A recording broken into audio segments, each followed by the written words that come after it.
جئنا إلى الدنيا كي ندعو إلى الله لننشر الخير في الكون الذي حارى ونرسل العطر من روض الهدى الزاهي. بسم اللہ الرحمن الرحیم. ان الحمد للہ والصلاة والسلام علی اشرف الخلق واکرم المرسلین وعلی آلہ وصحبہ اجمعین. اما بعد فاعوذ باللہ من الشیطان الرجیم. بسم اللہ الرحمن الرحیم. قد افلح من تزکا وذکر اسم ربہ فصلی. تحقیق وہ شخص کامیاب ہو گیا کہ جس نے اپنا تزکیہ کر لیا اور اس نے اللہ کا نام لیا اور نماز پڑھی. ہمارا یہ سلسلہ وار پروگرام پرسنالٹی ڈیولپمنٹ سے متعلق ہے کہ جس میں ہم نفس کی اصلاح، اپنے احوال کی اصلاح اور اپنے نفس کی تربیت کے حوالے سے کچھ گفتگو کر رہے ہیں. اور یہ ہمارے اس سلسلے کی آخری اور 13ویں نشست ہے کہ جس کا موضوع تنہائی ہے. یعنی ہم اپنی اصلاح اس وقت تک صحیح معنوں میں نہیں کر سکتے جب تک کہ ہم اپنی تنہائی کو بہتر نہ بنا لیں. تنہائی کو بہتر بنا لینا ایک بہت ہی سادہ سا جملہ ہے. ہو سکتا ہے اس کے اوپر کوئی 1-2 گھنٹے کا وعظ بھی کر لیا جائے، لیکن یہ ہے کہ آپ لفظ تنہائی کو جیسے جیسے سوچیں گے تو آپ کے اوپر اس کے معنی کھلتے چلے جائیں گے کہ تنہائی کو بہتر بنانے سے مراد کیا ہے. یعنی آپ کی تنہائی ایسے ہو جائے کہ تنہائی میں اللہ کا ڈر اور خوف شامل ہو. مجلس میں تو ہم میں سے ہر شخص یا ہر شخص نہ صحیح کہ اس میں مبالغہ ہو جائے گا، لوگوں کی ایک بڑی تعداد مجلس میں اللہ سے ڈرتی ہے. ہم لوگوں کے سامنے گناہ کرنے سے روکے رہتے ہیں، باز رہتے ہیں، حیا کی وجہ سے، شرم کی وجہ سے، یا اس وجہ سے کہ لوگ ہمارے اوپر تان کریں گے، یا مختلف وجوہات ہو سکتی ہیں کہ لوگوں کے سامنے ہمارا ایک خاص امیج ہے ہماری نیکی کا، ہمارے تقوی کا، وہ امیج کسی طرح سے خراب نہ ہو جائے. لیکن یہ ہے کہ لوگوں کی ایک بڑی تعداد، ایک بڑی اکثریت ایسی ہے کہ جو مجلس میں تو نیک ہیں لیکن ان کی تنہائی ویسی نہیں ہے. ان کی تنہائی میں گناہ ہے، ان کی تنہائی میں اللہ کی نافرمانی ہے، ان کی تنہائی میں اللہ کے ساتھ جو ہے وہ سرکشی اور بغاوت ہے. ایک شخص دنیا کے لیے بہت نیک ہو سکتا ہے لیکن تنہائی میں اللہ کے سامنے کیا ہے؟ ہو سکتا ہے کہ بند کمرے میں وہ بیٹھا ہے اور اس نے اپنا لیپ ٹاپ، اپنی ٹیبلیٹ، اپنا سمارٹ فون کھولا اور براؤزنگ کرتے کرتے، ویڈیوز دیکھتے دیکھتے پتہ نہیں کسی فحش ویب سائٹ کے اوپر پہنچ گیا اور اللہ کی نافرمانی میں مبتلا ہو گیا. تو تنہائی سے مراد صرف بیڈ روم کی تنہائی نہیں ہے، مطلب تنہائی کو بھی سمجھنے کی ضرورت ہے. اگر آپ گاڑی میں سفر کر رہے ہیں، اپنے گھر سے نکلے ہیں، اپنے آفس کی طرف آپ نے رخ کیا ہے، اب آدھے پون گھنٹے کی ڈرائیو ہے، تو آپ اپنی گاڑی میں تنہا ہیں. اگر آپ خاموش بیٹھے ہوئی ہیں، کسی سے گفتگو نہیں کر رہے، تو آپ تنہائی کی حالت میں ہیں. اگر آپ مارکیٹ میں بازار گئے ہیں، اکیلے گئے ہیں کچھ خریدنے کے لیے، بھلے آپ مارکیٹ کے درمیان میں ہیں، چوراہے میں سے گزر رہے ہیں، لیکن آپ تنہا ہیں، تنہائی کی حالت میں ہیں. اس تنہائی کی حالت میں کیا کریں؟ اپنے نظروں کی حفاظت کریں، کیونکہ اللہ تعالیٰ نظروں کی خیانت کو جانتے ہیں. فَإِنَّكَ تَعْلَمُ خَائِنَةَ الْأَعْيُنِ وَمَا تُخْفِي الصُّدُورُ. اے پروردگار، آپ نظروں کی خیانت کو بھی جانتے ہیں، وہ بھی آپ کے علم میں ہے. نظروں کی خیانت کیا ہے؟ اس چیز کو دیکھنا کہ جس کو دیکھنے سے اللہ نے مجھے منع کیا ہے، چاہے وہ اسکرین پر ہو، چاہے وہ اچانک میرے سامنے آ جائے، چاہے بازار میں میری نظر اس کے اوپر پڑ جائے، تو مجھے اپنی نظر پھیر لینی ہے اور مجھے اس کے اوپر استغفار کرنا ہے. مجھے اسے ٹکٹکی باندھ کے نہیں دیکھنا، مجھے اس سے کوئی لذت حاصل نہیں کرنی، مجھے اس سے اپنی کوئی خواہش یا ڈیزائر پوری نہیں کرنی. چاہے میں بھری مجلس میں ہوں، چاہے میں بیڈ روم کے اندر ہوں، چاہے میں بھرے بازار میں ہوں، چاہے میں اپنے گھر میں تنہا اور اکیلا ہوں. تو اپنی تنہائی کو بہتر کرنا. اور تنہائی کس کی بہتر ہوتی ہے؟ یعنی ہمیں کیسے معلوم ہوگا کہ ہم نے اپنی تنہائی کو بہتر کر لیا؟ تو اس کے لیے ایک ٹیسٹ ہے، اس کے لیے ایک سائن ہے، اس کے لیے ایک علامت ہے. جب آپ وہ سائن، وہ علامت، وہ نشانی اپنے اندر دیکھنا شروع کر دیں تو آپ سمجھیں کہ آپ کی تنہائی بہتر ہو گئی ہے. اور اگر وہ سائن، اگر وہ علامت آپ اپنے اندر ابھی محسوس نہ کر پا رہے ہوں تو پھر آپ کو اپنی تنہائی بہتر کرنے کی ضرورت ہے. وہ یہ کہ جب آپ اکیلے ہوں، اپنے گھر میں، اپنے بیڈ روم میں، اپنے کمرے میں، مسجد میں، جب آپ اکیلے ہوں تو آپ کا دل نماز کی طرف لپکے. یعنی جب آپ اپنے بیڈ روم میں داخل ہوں اور آپ تنہا ہیں، پورے گھر میں اکیلے ہیں، 1 کنال کا گھر ہے، 10 مرلے کا مکان ہے، 5 مرلے کا اپارٹمنٹ ہے، آپ اپنے گھر میں اکیلے ہیں، آپ اپنے بیڈ روم میں اکیلے ہیں، کوئی بھی نہیں ہے. بہت سا سامان ایسا ہے کہ جس کے ذریعے سے آپ اللہ کی معصیت اور نافرمانی میں مبتلا ہو سکتے ہیں. آپ کے پاس گناہ کرنے کی بہت ساری اپرچونٹیز ہیں، لیکن آپ کے بیڈ روم کے کونے میں ایک مصلی پڑا ہے. تو جیسے ہی آپ بیڈ روم میں داخل ہوتے ہیں تو آپ کا دل اس مصلی کی طرف لپک کر جاتا ہے. آپ کا دل کرتا ہے کہ میں مصلی پہ جا کے کھڑا ہو جاؤں. یعنی اس شخص کی تنہائی بہتر ہے کہ تنہائی میں اس کا عبادت کرنے کو دل کرے. تنہائی کو بہتر بنانے سے مراد یہ ہے کہ تنہائی میں میری، یعنی جب میں اکیلا ہوں تو میری رغبت، میرا میلان، میری نیکی کی خواہش بڑھ جائے. اب ہوتا کیا ہے کہ جب ہم اکیلے ہوتے ہیں تو ہماری سوچ، ہماری فکر، ہماری خواہش کیا ہوتی ہے کہ ہم کوئی نہ کوئی گناہ کر لیں. بہت سارے شوہر حضرات اپنی بیویوں کے سامنے گناہ کرنے سے جھجکتے ہیں اور پھر ان کی بیویاں پھر پوچھتی ہیں، سوالات پوچھتی ہیں کہ وہ اس طرح سے جو ہے وہ یہ کام کرتے ہیں. نامحرم عورتوں سے چیٹ کر رہے ہوتے ہیں، میسنجر کے اوپر بیٹھ کے، واٹس ایپ پہ، موبائل کے اوپر. تو ہمارے ہاں مذہبی ایکٹیویٹی، ریلیجس ایکٹیویٹی بہت بڑھ چکی ہے، لیکن بدقسمتی سے یہ ساری ریلیجس ایکٹیویٹی جو ہمیں نظر آتی ہے یہ مجلس کی ایکٹیویٹی ہے. کہ مجلس میں جب ہم بیٹھے ہوتے ہیں، ٹوپی پہن کے، تسبیح پکڑ کے کسی درس قرآن کے اندر شامل ہوتے ہیں تو سب ایک دوسرے کو فرشتے معلوم ہو رہے ہوتے ہیں، لیکن تنہائی میں ہم میں سے اکثر جو ہے وہ شیطان بن جاتے ہیں. تو جب تک ہماری تنہائی بہتر نہیں ہوگی اس وقت تک ہماری پرسنالٹی ڈیولپ نہیں ہو سکتی، اس وقت تک ہمارے نفس کی اصلاح نہیں ہو سکتی، اس وقت تک ہماری تربیت نہیں ہو سکتی.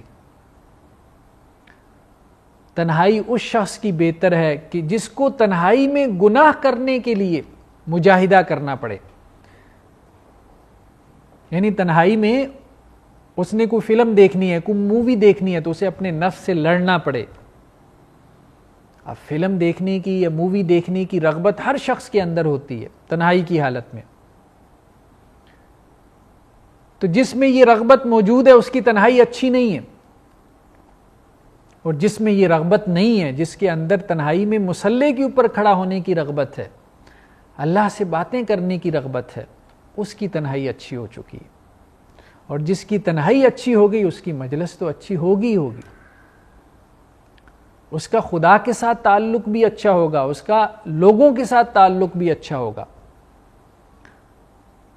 تو ایک حدیث کے الفاظ ہیں، حضرت ثوبان رضی اللہ تعالیٰ عنہ فرماتے ہیں کہ نبی کریم صلی اللہ علیہ وسلم سے مروی ہے کہ آپ صلی اللہ علیہ وسلم نے فرمایا، کہ تھوڑا سا ٹیکسٹ میں اس کا مطالعہ کر رہا ہوں، یہ بہت اہم ہے، خاص طور پہ آج جس لائف سٹائل کے ہم عادی ہو چکے ہیں، آج جس طرز زندگی کے ساتھ ہم زندگی گزار رہے ہیں، اس میں تنہائی کے گناہ بہت بڑھ چکے ہیں، اور آخرت میں ایسے لوگوں کے لیے بہت وعید ہے کہ جن کی مجلس تو بہت اچھی ہے، بہت نیکی والی، کہ لوگ ان کو فرشتہ سمجھتے ہیں، لیکن تنہائی ان کی بہت بدترین ہے۔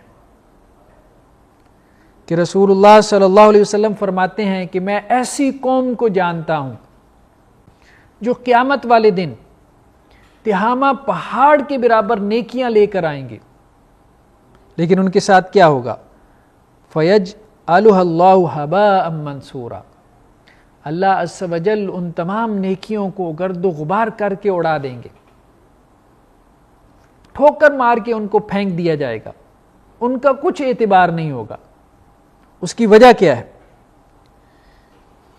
آپ صلی اللہ علیہ وسلم نے اس کی وجہ یہی بیان فرمائی، فرمایا کہ یہ وہ لوگ ہوں گے، انہم اخوانکم، تمہارے بھائی ہیں، دینی بھائی ہیں، ومن جلدتکم، تمہارے جیسے چمڑے، تمہاری جیسی شکل و صورت والے، داڑھی رکھی ہوئی، امامہ پہنا ہوا، شلوار ٹخنوں سے اوپر، ہاتھ میں تسبیح پکڑی ہوئی، ایک ہاتھ میں مصحف یا پاکٹ کے اندر مصحف، مسواک رکھی ہوئی، وَيَأْخُذُونَ مِنَ اللَّيْلِ كَمَا تَأْخُذُونَ، راتوں کو کھڑے ہوں گے، تہجد بھی پڑھا کریں گے، قیام اللیل بھی کریں گے رمضان کے اندر، وَلَكِنَّهُمْ أَقْوَامٌ إِذَا خَلَوْا بِمَحَارِمِ اللَّهِ انتَكَهُوا، لیکن جب تنہائی میں ہوں گے اور اگر ان کو گناہ کی اپرچونٹی مل جائے گی، گناہ کرنے کا موقع مل جائے گا، تو پیچھے نہیں رہیں گے، گناہ کر گزریں گے۔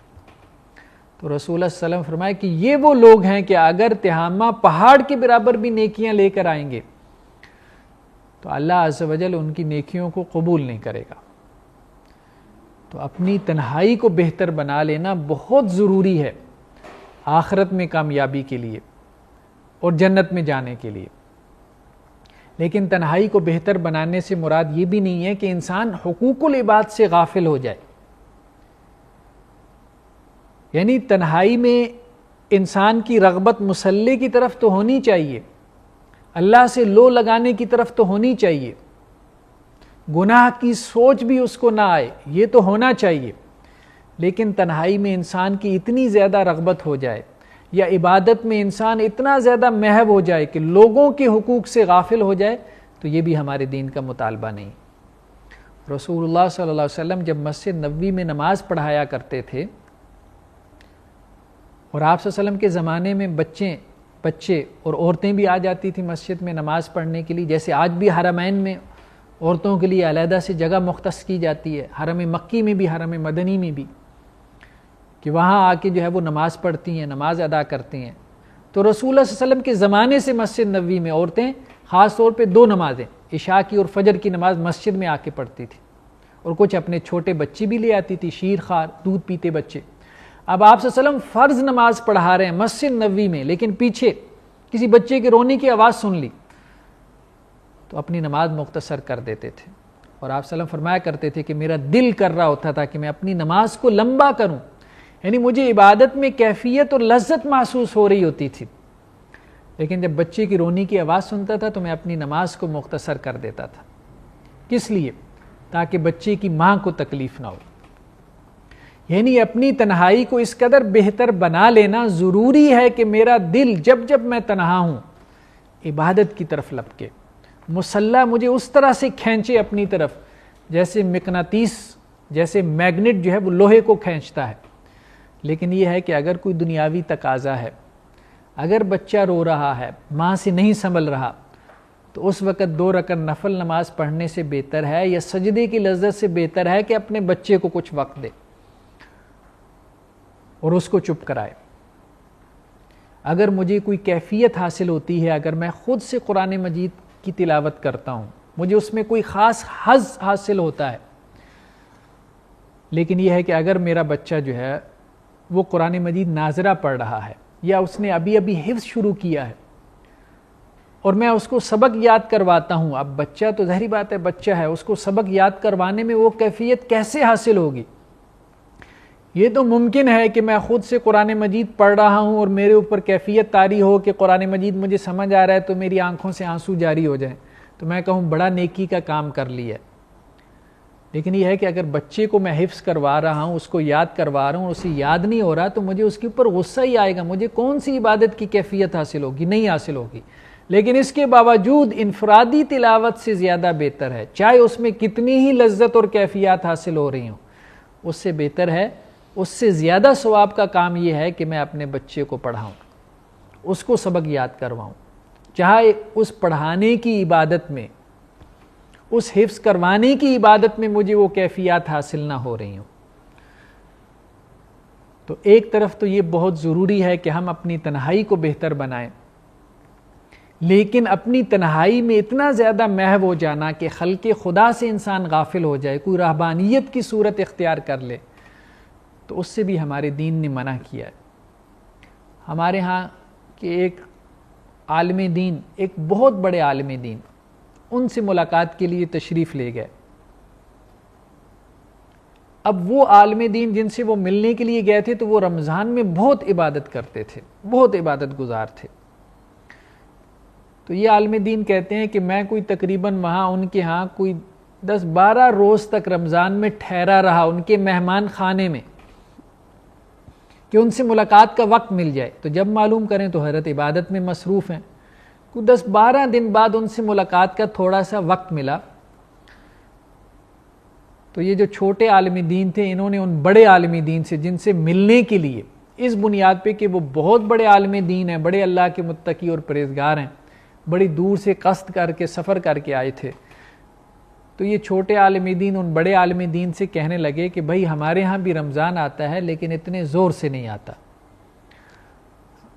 تو بس یہ ہے کہ اللہ کی عبادت میں رغبت ضرور ہو, لیکن یہ ہے کہ مخلوق خدا کے حقوق سے بھی غافل نہ ہو, ان کے حقوق کو بھی پورا کرتے رہیں.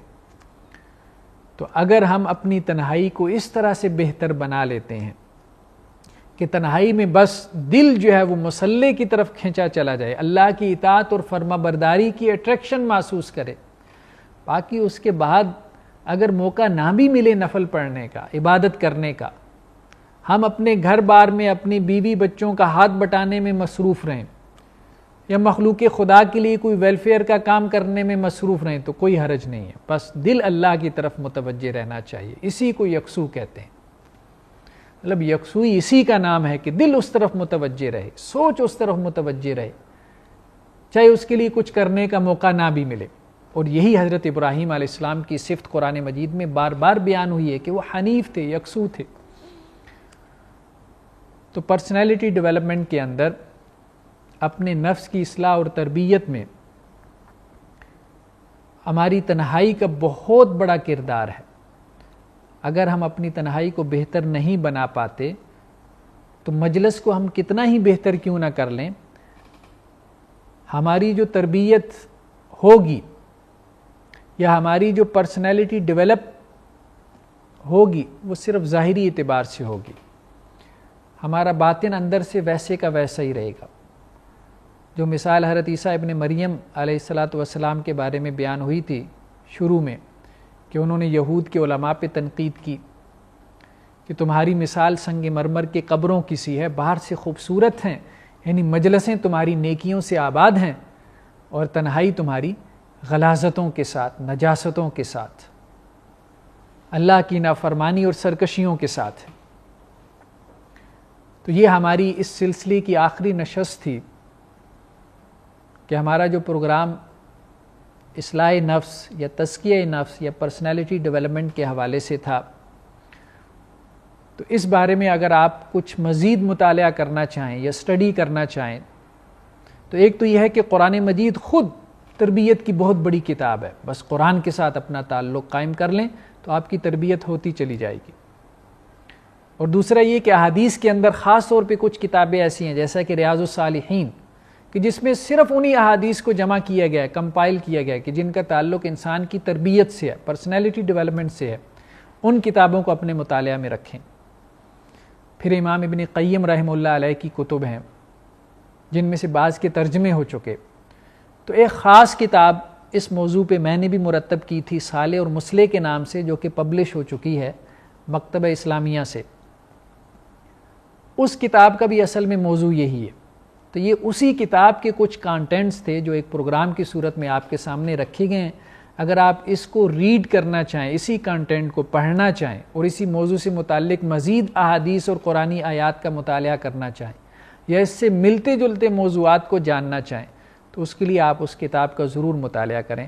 اللہ سے دعا ہے کہ اللہ تعالی ہم سب کو صالح بھی بنائے، مسلح بھی بنائے اور اپنے احوال اور اپنے نفس کی تربیت کرنے کی توفیق عطا فرمائے. جئنا إلى الدنيا كي ندعو إلى الله لننشر الخير في الكون الذي حارى ونرسل العطر من روض الهدى الزاهي ويشرق السلم أنوارا وأنوارا. جئنا إلى الدنيا كي ندعو إلى الله لننشر الخير في الكون الذي حارى ونرسل العطر من روض الهدى الزاهي ويشرق السلم أنوارا وأنوارا. الله الله الله أكبر الله الله الله